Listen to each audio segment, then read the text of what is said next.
Hello and welcome to the 28th episode of the PEM podcast.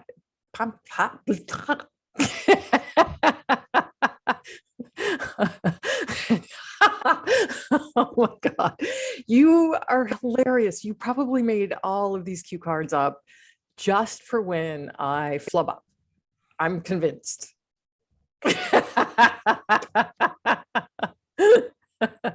And they call me the funny one. Huh. You know, I think, Sandy, we have tapped into your medium. Like, this is the place really where you just shine. You just shine. She is not like this in real life. She is analytical. She is very...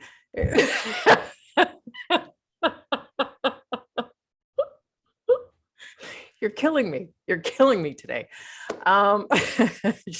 She never gets my goat. She doesn't even try. But man, you point a camera at her and I don't know who she turns into. She is like something else. So anyway, I love it. Let's just be clear. The reason you're saying all these glowing things is so that I'll keep writing the stories. This is not a lie. Yeah. See, and it was like, okay, you do one. And it's been 10 days. And I'm so far down a rabbit hole. I can't even see the surface. I'm just like, I don't know. I went down this pathway and just never came back up. So I think I'm much better kind of making it up myself rather than look what I did. This is iced coffee, right? So I saw this on Instagram. So ice cubes. You had too much iced coffee, clearly. And then sweet cream. This is my treat. This is my treat for today. And boy, do I need it. I am telling you. I need a little more cream. So 28th episode of the PEMpodcast, Psychic Eye Mystery Podcast, in case you are like, what have I stumbled into? What the fuck have I stumbled into? Delete. Exactly. So I woke up at 6, right? We had agreed to do this early afternoon. And so I woke up at 6 and I'm already like 45 minutes behind. So I raced to the gym and I raced through my workout. And then I race home. I grab Emmy. I race to the lake. We hike a mile out to the lake. We go swimming for an hour because the only way I can make her swim is to go swim with her. So because if I stick to shore, she sticks to shore. So we go swimming. We just swim side by side for an hour.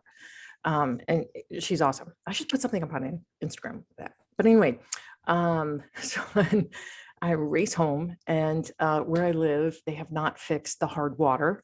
And I can't wash my hair with hard water. So then I have to heat water up. And then everybody's bored right now. Everybody's like, God damn, get to the fucking point, Victoria. So I race through my shower, try and look pretty, like with 2 seconds to spare in the seat, and click on, and my sister is just refreshed and just looking so pretty, just glowing. I actually did just wake up like this because I got up and I was like, well, let me do some work, blah, blah, blah, go into the kitchen, turn on the faucet, no water. Oh shit. What happened? Yeah, no water. The water main down the street. And they didn't let you know? No, of course not. Why would we? Why would we let all the neighbors know that they're going to shut off the freaking water? So I go running out into the street, and I encountered a neighbor, and she had gone down to talk to the crew and discovered that there was a leak and they had to shut the water main off. So while you're running around exercising and getting yourself all beautiful, I'm like, is there any dry shampoo in the house? Yeah, that's something I should get, is some dry shampoo. Does that stuff really work? Okay, again, I woke up like this. Okay. So yeah, but no. Yes. Well, if you say you woke up like that, then you like literally woke up and didn't do anything. So I'm assuming your hair just some didn't look hairspray, as gorgeous as it does right now.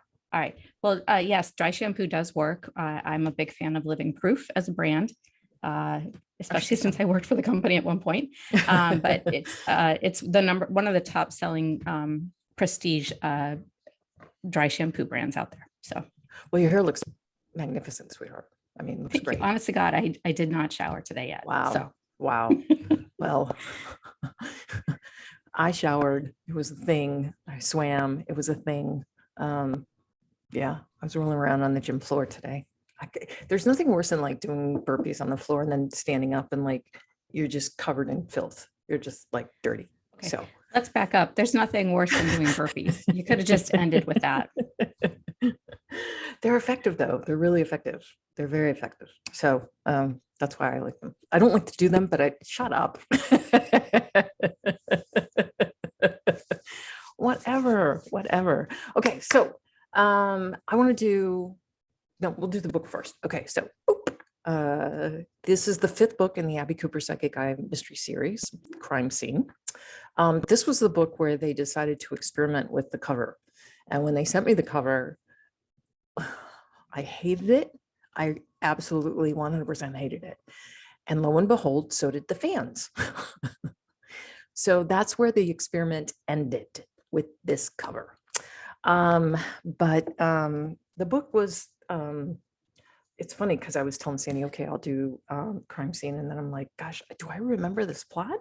So basically what's happening is from the previous book, Abby is severely injured. She basically dies, comes back to life, is brought back to life.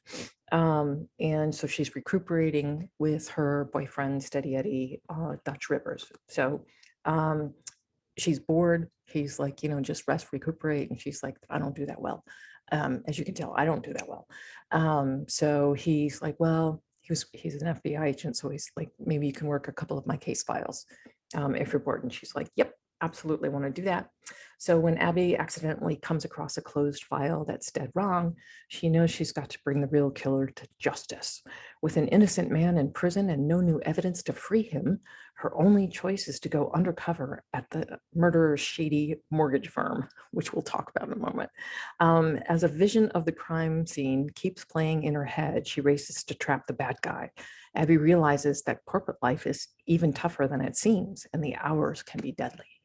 So fresh out of college, I got recruited to work for a mortgage company. And it was a big mortgage company. And I'm pretty sure the FBI, after I left, raided it. So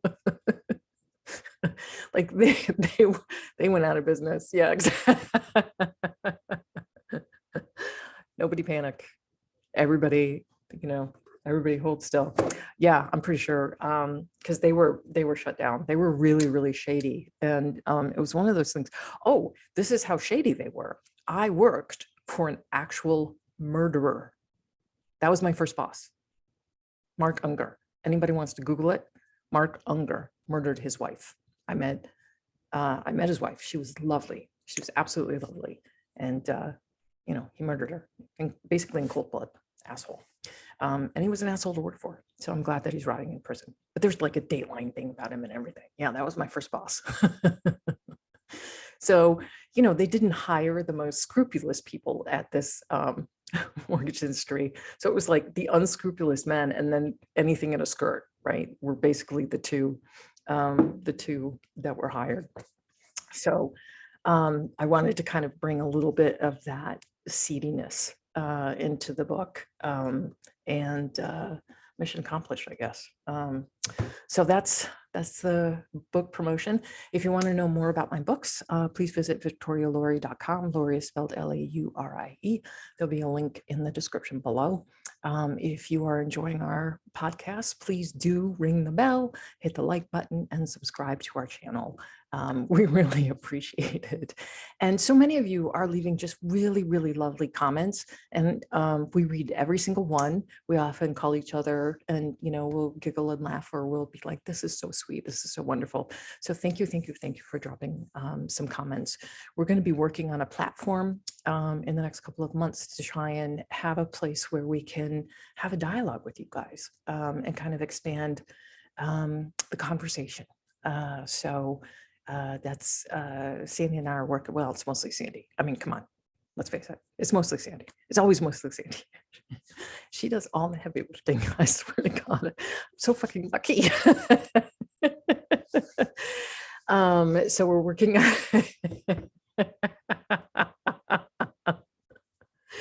the people who are just listening don't really get, okay, so why I keep giggling is because Sandy keeps holding up these note cards like, nope, or excuse me, my dog needs me, or I woke up this way. So she's killing me with these. And hopefully she's killing you too, because this is hilarious.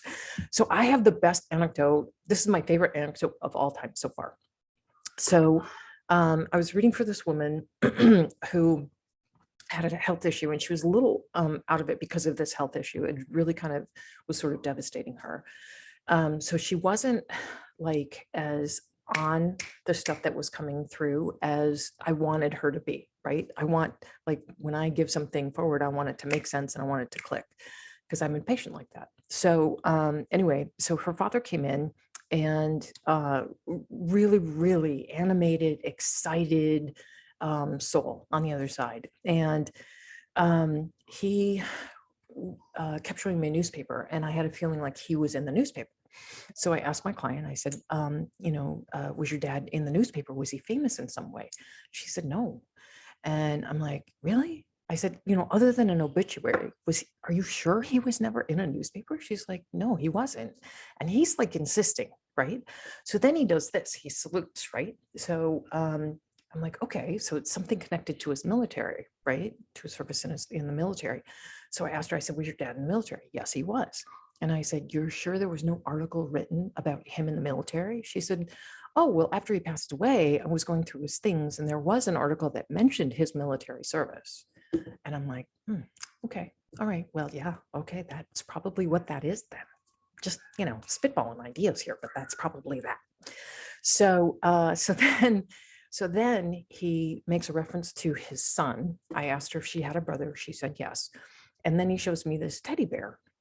So, this is a giant game of charades. There's no, this is the reason I'm showing you this, right? This is the explanation. There's no words being exchanged. It's just thoughts, feelings, and images in my mind's eye. So I keep seeing this teddy bear. So I'm thinking, well, maybe it's attached to a name. So I asked her, I said, is there a Ted, a Theodore, an Edward, an Ed, anything like that in your family? And she's like, no. And he's referencing this in line with her brother. And I said, your brother doesn't have a nickname like Teddy Bear or anything like that? She's like, no. So I'm like, okay, well, your dad keeps showing me a teddy bear. And then all of a sudden the teddy bear changes to a mouse. And I'm like, hold on, wait, no, it's a mouse. And then it morphs back into a teddy bear. And I'm like, teddy bear. No, it's a mouse. No, it's a teddy bear. I'm like, I have no idea. You keep showing me a teddy bear and a mouse kind of morphing in and out of each other. She goes, oh, my brother had his favorite pet when he was younger was a teddy bear hamster. Adorable, right? How adorable is that? So name Teddy. So yeah, exactly. So sometimes it takes a little while, to kind of get the synapses to fire, but I thought that was so genius, right? Like if you'd shown me a hamster, I don't know what I would have, interpreted that to be, right? But the fact that it was a teddy bear hamster, and he kept morphing the teddy bear into the mouse and then back and forth, I thought was so clever, so incredibly clever. And then last night, this is the second anecdote. Last night I was reading for someone. Was it last night? I can't remember. Anyway, this week, I was reading for someone, and was this her grandfather? I think it was her grandfather or grandmother. No, it was a grandmother. Grandmother came through and kept showing me a rainbow. And there was like hearts all over this rainbow. So I said, well, I know this is going to sound corny, but your grandmother keeps showing me a rainbow. Maybe she's, like showing rainbows, or, if anybody like loves rainbows in your family. She goes, oh, my sister just came out.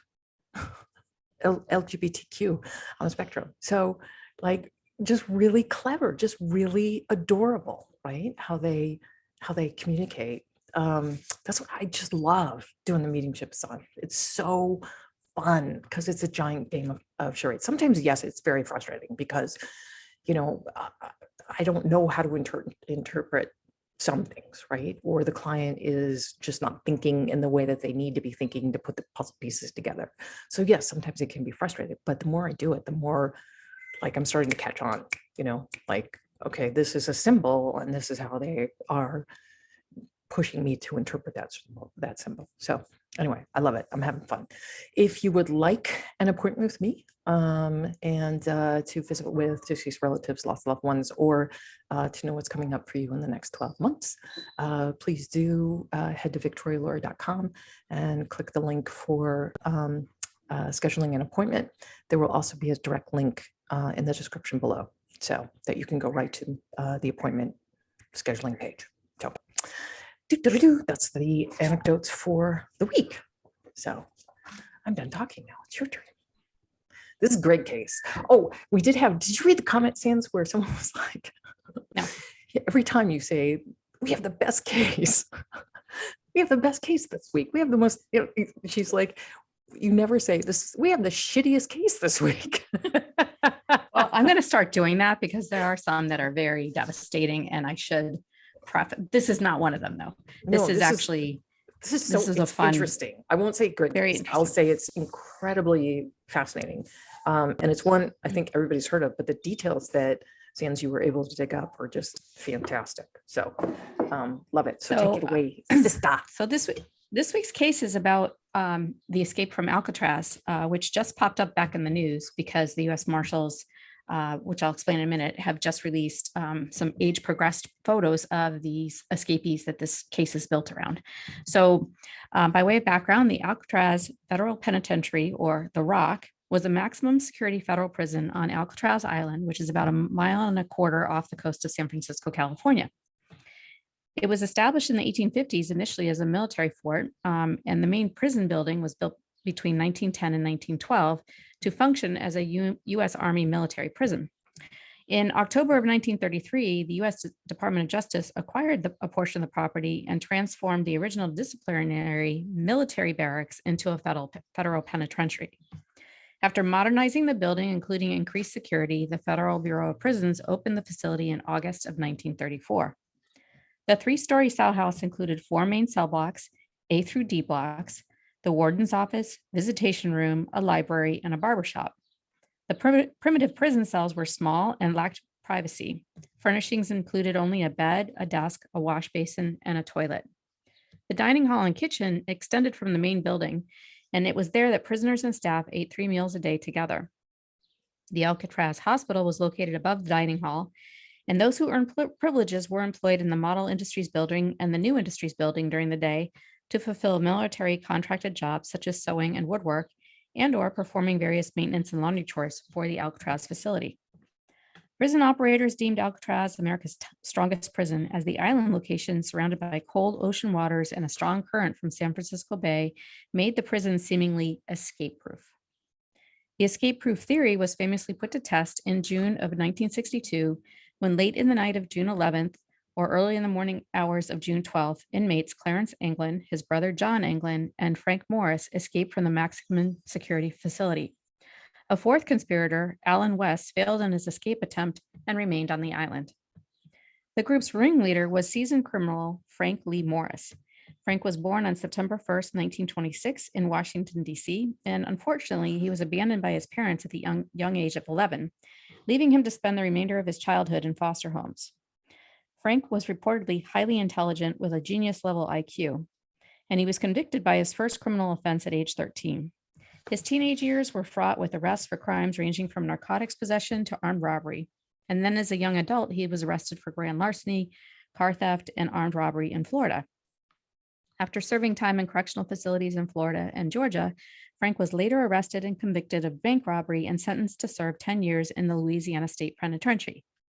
Frank managed to escape that state prison and was on the run for a year before being recaptured while committing a burglary. At the young age of 33, with a long criminal record, Frank was sentenced to Alcatraz Federal Penitentiary on January 20th, 1960, as inmate number AZ-1441. Frank's 3 accomplices were brothers John and Clarence Anglin and Alan West.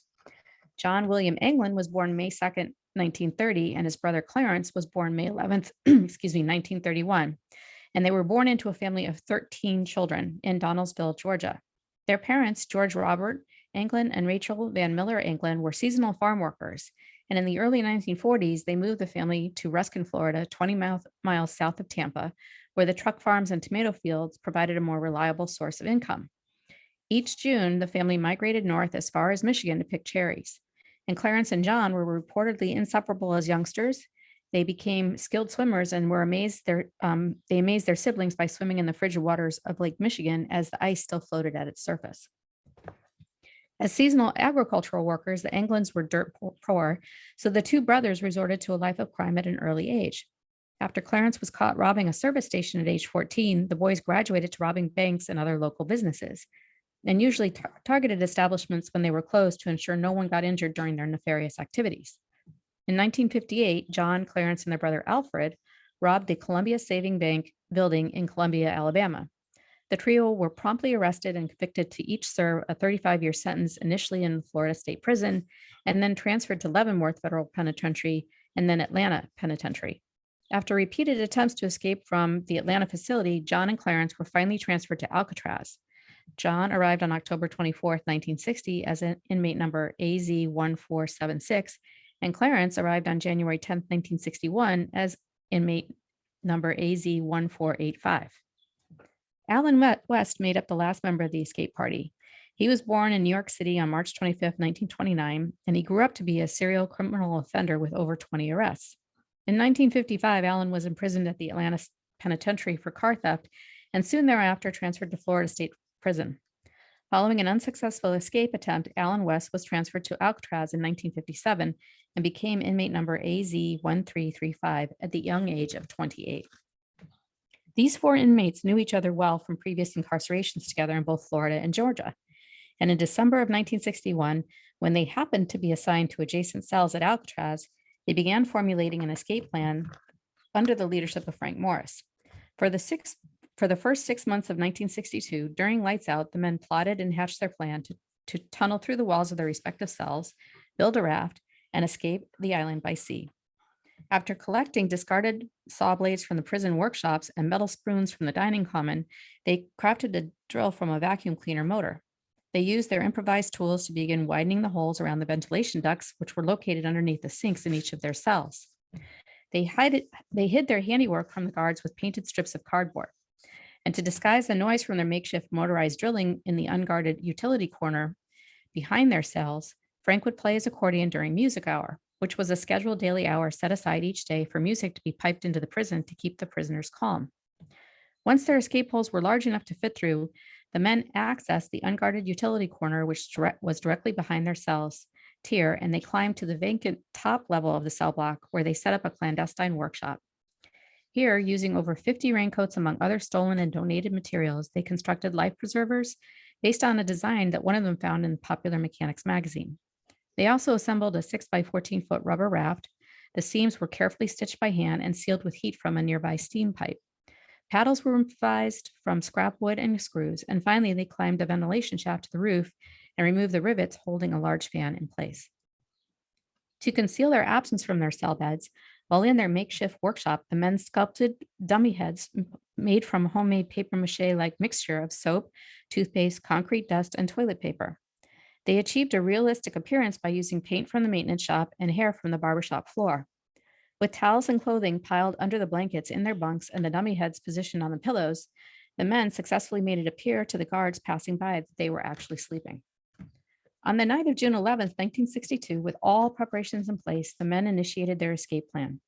Unfortunately, Alan West discovered that the cement he had used to reinforce the crumbling concrete around his vent had actually hardened, which fixed the ventilation grill in place and narrowed the opening that he'd so carefully created. By the time he managed to remove the grill and re-widen the hole, he discovered that he was too late, and his accomplices had departed without him. Out of options, Alan returned to his cell and went back to sleep. From the service corridor, Morris and the Anglin brothers climbed the ventilation shaft to the roof. As they broke out of the shaft, some guards on duty heard a loud crash, but because there were no further noises, the source of the commotion was not investigated. Hauling their gear with them, the trio descended the 50 feet to the ground by sliding down a kitchen vent pipe and then climbed two 12-foot barbed wire perimeter fences. At the northeast shoreline of the island, near a power plant, which was a blind spot in the prison's network of searchlights and gun towers, the men inflated their raft with a modified musical instrument that served as a bellows. At sometime after 10 p.m., investigators estimated that they boarded the raft launched it, and departed toward Angel Island, which was located 2 miles north of Alcatraz. Officially, Frank Morris, John England, and Clarence England were never seen again. The successful escape was not discovered until the morning of June 12th due to their clever papier-mâché dummy head ploy. Over the course of the next 10 days, multiple military and law enforcement agencies conducted an extensive air, sea, and land search. On June 14th, a Coast Guard cutter picked up a paddle floating about 200 yards off the southern shore of Angel Island. That same day, and in the same general location, workers on another boat found a wallet wrapped in plastic, complete with names, addresses, and photos of the England's friends and relatives. On June 21st, shreds of raincoat material believed to be the remnants of the raft were found on a beach not far from the Golden Gate Bridge. The following day, 50 yards off Alcatraz Island, a prison boat picked up a deflated life jacket made from the same material. No other physical evidence, including that of human remains, was ever found. With no further results from their search area, FBI agents surmised that the men had drowned.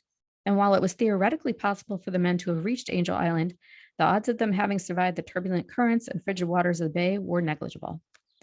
Given that Allen West was the only conspirator not to participate, he was interviewed extensively about the events leading up to the escape.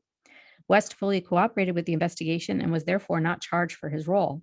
He told investigators that the escape plot included a plan to steal clothes and a car upon reaching land, but no such thefts were reported in the immediate area, furthering the FBI's conclusion that the men had drowned.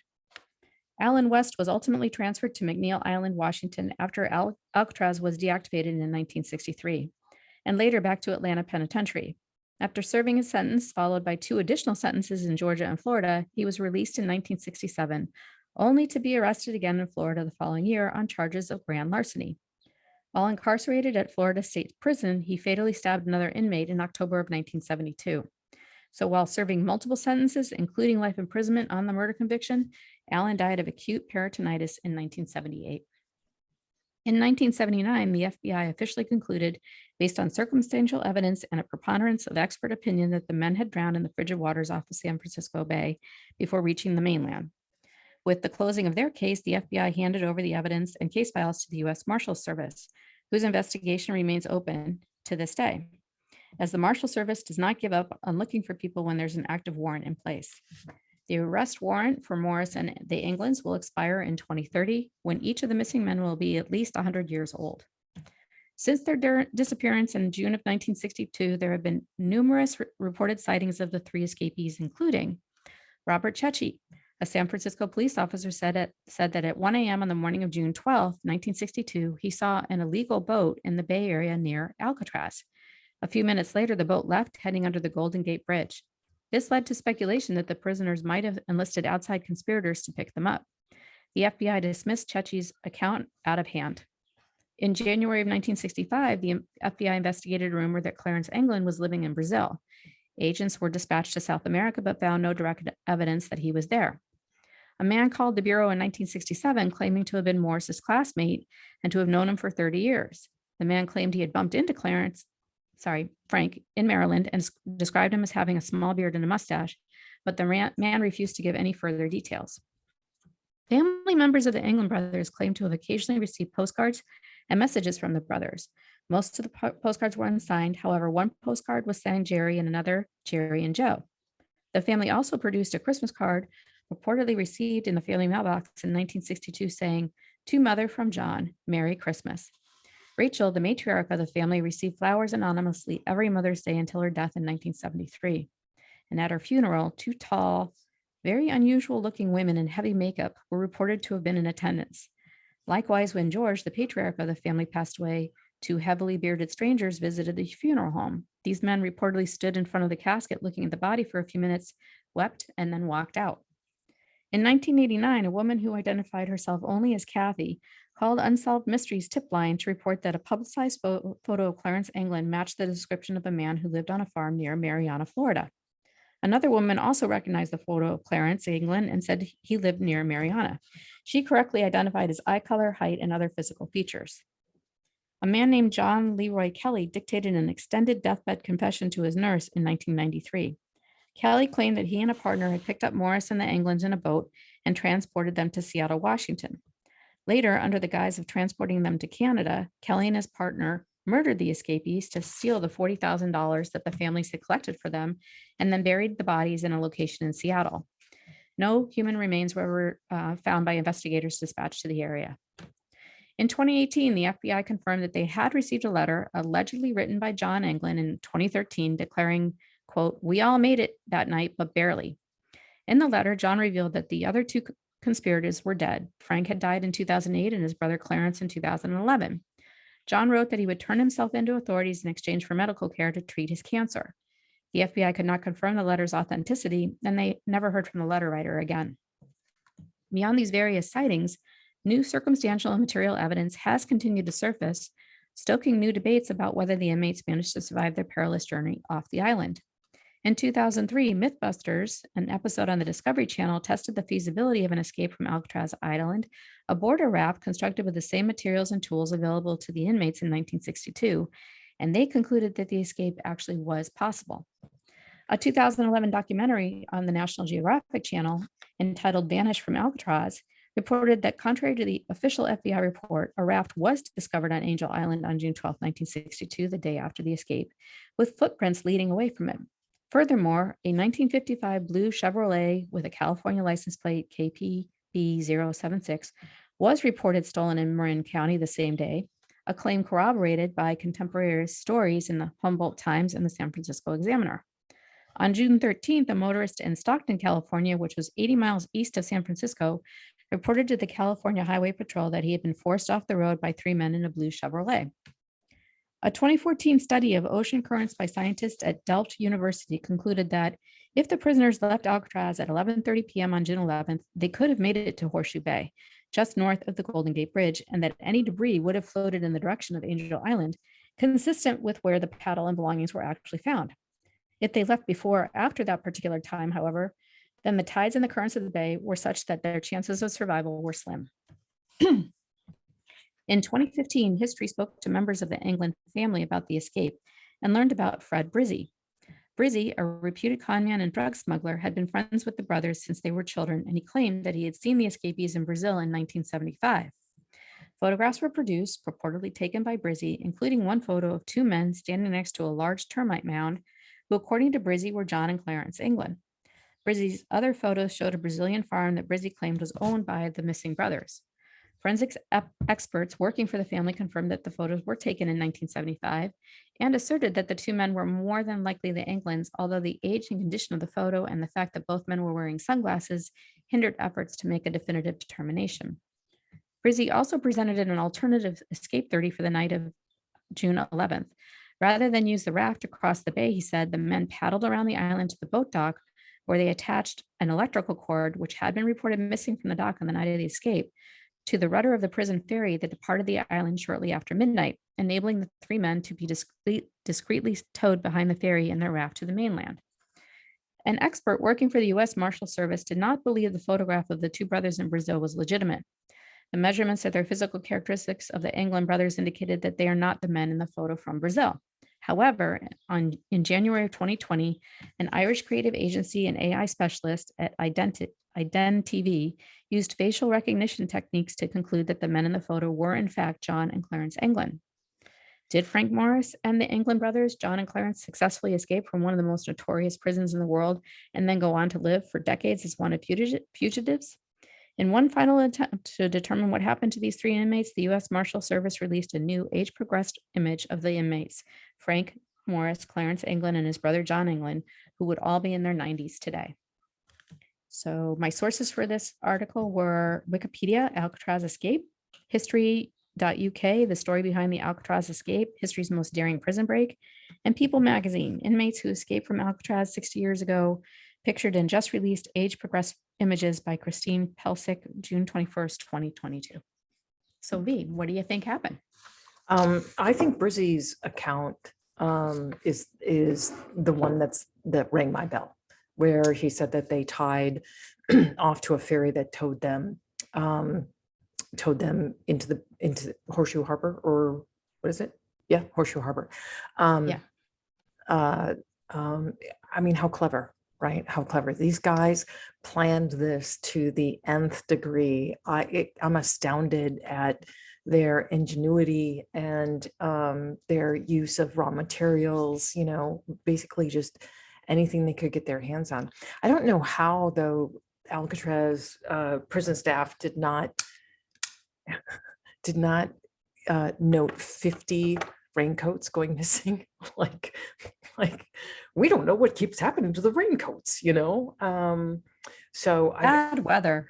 Yeah, exactly. Got ripped in the weather. Yeah, exactly. Blew off. Yeah. So yeah, I really, these are three guys that you root for, right? You want them to make it off the, I mean, you don't want any criminal, you know, to get off scot-free, but like, first of all, you know, their circumstances around their upbringing were pretty difficult, you know. Poverty is not something to be punished, is my firm belief. And we do far too much of that in this country. Let me get off that soapbox because I know that's going to invite some. Anyway, so yeah, I really think that they ended up in Brazil. For the two brothers, I know that it stated that they owned a farm, and they very well could have. I kept getting them around machinery. So it wouldn't have surprised me if they ended up fixing tractor parts or fixing cars or something along those lines. There was a lot of in their energy as they got older, a deftness, so to speak, of mechanical engineering kind of thing. So, you know, they could have owned a farm, they could have worked a farm, they could have just fixed their own tractors or made their own stuff. But there's all this kind of metal machine work sort of stuff around their energies. As for Frank,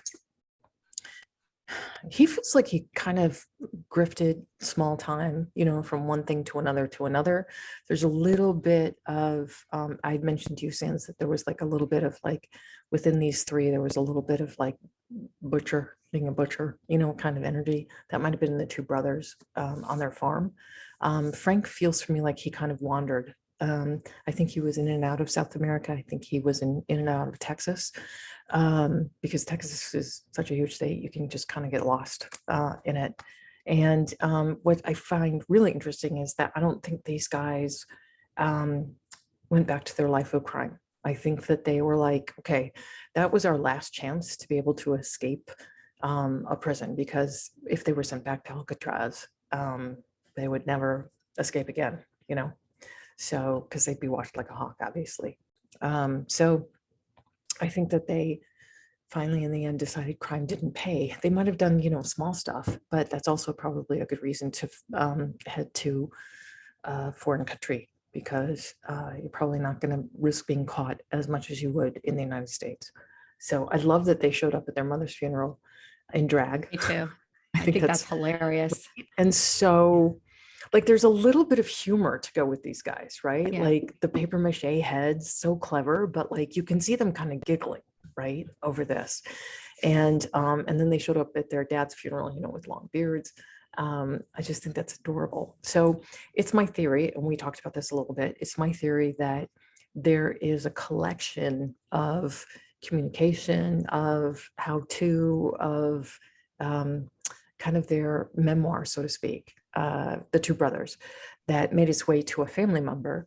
And I have a feeling that when the last of the 11 children, offspring, their last of the 11 of their siblings passes away, that someone, I think, will step forward with this body of stuff and be like, yep, my two uncles or my two granduncles made it. So I think, you know, that's kind of $1 million idea there, right? Like that's a book that would sell like that.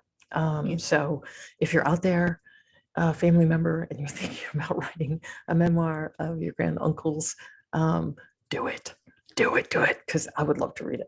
That would be so fascinating, so interesting. So yeah, I'm kind of, honestly, I'm glad they made it off of Alcatraz. Alcatraz is like a horror. It was a horror. Well, it closed a year later because of the poor conditions. So Right.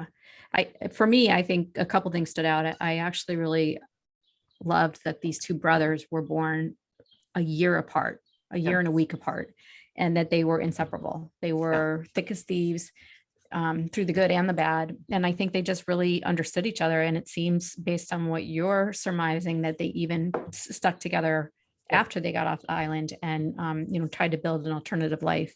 Yeah. And clearly they loved their family very much. Yeah. I'm sure it was difficult being away from them, given that they showed up at 2 funerals and, expressed emotion and stayed in touch in that respect. Right. Right. Yeah. They were well informed, right? Because they would have to show up at the funeral, if they're coming in from Brazil, right? They would have to have received word, mom's on her deathbed, dad's on his deathbed, kind of thing. Yeah. And to get to the funeral in time. So I think that there was, I think the whole family knew that they survived. I don't think that was a secret at all. There were 2 additional reports of Clarence in particular being in Florida. 2 different women reported that they had seen him in Florida. So maybe he had a place in Florida as well as in Brazil. I'm not sure. Maybe that traveled back and forth. And I think the other reason why this actually worked was one of the conspirators, Frank Morris, was a genius level IQ. So the ingenuity that they brought to this crime of escaping, it is a crime, I'm sorry, but it is, taking a vacuum cleaner motor and attaching spoons to it to figure out how to drill, creating the paper mache heads out of scraps that they could find, and putting barbershop clippings on to make it look like hair. It's incredible. Looking at paper mache out of soap, toothpaste, and cement dust, toilet paper. Yeah, and toilet paper. Yeah, and painted them to look skin-like. Yeah. And then these guys were far too smart to be crooks. They should have had, these would be industry leaders in some way today, right? Just absolutely, hands down, you should let them go just for the ingenuity that it took to get them off that island. Yeah. Well, there is an end date in sight, and that's in 8 years or so. So I love that the U.S. Marshal Service is like, well, let's put out some age progressed photos and see if that gets us anything. Do you think all 3 men are actually now deceased? Yeah, I do. I think that the letter that they received, the FBI received, I think that was legit. That felt legit. That one had died in 2008, the other one in 2011. Frank Morris supposedly in 08 and Clarence in 11. Yes. Right. And it's nice to, that just rings my bell of truth. There's something about it being, it just really feeling legitimate. And there's something, if it is in fact legitimate, there's something really kind of sweet about the fact that they all kept in touch, Yeah. They all made sure that they were aware of where each other were and what they were up to and what they were doing, kind of thing. So they're a little support group. And, these men carried the secret that is kind of one of the biggest secrets in the world, or definitely in the country, one of the biggest secrets in the country. They escaped Alcatraz and they got away with it. So, kind of sit on that and not to cash in on it, I think is also really, because any one of them could have stepped forward and been like, okay, for immunity, I will tell you where these other 2 are. I'll tell you, where that other person is. And so there was a solidarity there too, a brotherhood. So, I'm romanticizing, these criminals, but I want to root for them, I want to, you made it. I mean, against all odds, so incredible. So then John would have passed away sometime between 2013 and today of cancer. I think he passed away fairly shortly thereafter. There's a feeling like he was pretty far gone at that point. And I think it was less, I want to trade what I know for cancer treatment, and more, I want you to know that we did survive, Yeah. And the other 2 are dead. So yeah, to law enforcement. So gotta hand it to him. That was very clever. Yes, it was an amazing escape. And I think the reason why it's been so vocal that they didn't make it was because the FBI was so quick to dismiss all the additional evidence that suggested that they had made it off the island, or it was possible. They declared that they had drowned, and that was sort of where they stood firmly. And that left the U.S. Marshal Service with, okay, your arrest warrant will have to last until XYZ. So Right. Yeah. I mean, the FBI has never been wrong. They have on occasion, unfortunately. Just too I have quick to nothing make against the decisions. FBI. I have nothing against the FBI, but there's times even in recent past that they've been very, very wrong. So we'll just let that slide. Anyway, Sandy, this was so fascinating. Thank you so much for writing it up. As always, you're amazing, and I love you so much. So I'm trying to do your job. I'm trying to do your job and failing at writing some of this stuff up. It's so hard. And So I love next, how next like week, you finally are like, after I don't produce anything, you're finally like, fine, Victoria, here. Yeah. It's a waiting game here. Who's going to win? It's not me. I'm not going to win this. I swear, I like, should we mention the one that you gave me? Should we tell them what it was? No. So I think that next week we're going to do one on DB Cooper, because this is a theme of different men who have escaped impossible situations, and it remains a mystery about whether or not they did or didn't survive. So last episode was about the West Point cadet who disappeared. Here we have Alcatraz, and next week we'll do DB Cooper, who was not his real name, and he hijacked an commercial airline and parachuted out of the plane with a large amount of money. So it'll be interesting to see whether or not you think he survived or not. And if he did, what did he do? I don't have any kind of, I know the case, and I don't necessarily have a definitive answer yet. Like my intuition isn't going, yes, he survived. No, he didn't. I kind of feel, I'll tell you what I feel. You can wait. Next week. Yeah. Next week. So, and that'll give you, Victoria, more time to spend down a rabbit hole. Climbing out of the rabbit hole. I should have laughed at Albuquerque. So yeah. And speaking of rabbits, I went and bought more plants, planted them. Yeah. Rabbit gate. And so far I've not seen Bunny. So I either planted plants that Bunny doesn't like, or Bunny has moved on. Either way, so far the garden looks really good, and we'll just keep our fingers crossed. Let's just state that Sandy has not seen the bunny, and that does not mean that the bunny has been harmed. The bunny is probably living a wonderful bunny life out there somewhere else. Yes, eating someone else's $150 in flowers. Right. 300. Oh my God. Yeah. I went back to the nursery, and I'm like, rabbit, eat my stuff. And this elder woman behind the counter goes, oh, you're the fourth customer that's complained about that. And I'm like, stop selling fucking plants that animals eat. Hello, idiots. And then all the different things that people just take your note cards next time. Just hold them up. Yeah. Just be like, nope. I woke up like this. No, people have suggested Epsom salt, crushed eggshells with vinegar, different types of things to put around your perimeter of your garden. I'm like, I have a dog. I'm not interested in sort of enticing things to eat when I'm putting down. So we'll just hope that the flowers I have now put into the garden are not interesting to Bunny. And see, that's another rabbit hole, pun intended, that I could go down, is trying to research what kind of plants bunnies don't eat. Let us not do that. Let us not do that.